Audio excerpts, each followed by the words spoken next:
The presentation of the 2016 executive budget is nowhere close to the finish line. If anything, legislators have a lot of work to look forward to.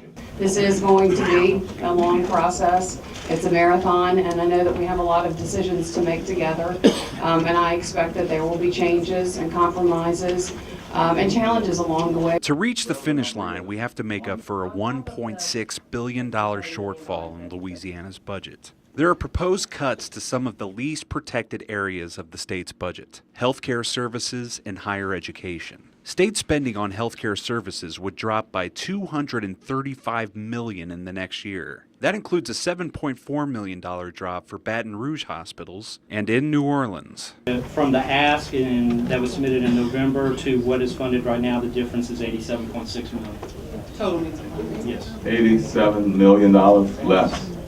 87? Higher education saw a reduction of $141.3 million in state funding. In a statement from Southern University's president, Ronald Mason Jr., while the budget cuts to higher education included in the proposed budget for 2015 through 2016 are much less than anticipated, they are still significant. The only manageable scenario is zero cuts. A statement from the president of LSU, F. King Alexander, said, "We are also pursuing our own creative solutions for financial stability. This is the beginning of a long process where we will work with the legislature and the governor to ultimately restore funding for public higher education to its appropriate levels." Higher education to be able to increase its own revenues, that's something we discussed in those meetings, and that's a outgrowth of those meetings. So, I'm not surprised to see any of it again. I mean, we were going to talk about it during the session anyway. Legislators have time to make tweaks to the budget before the July 1st deadline.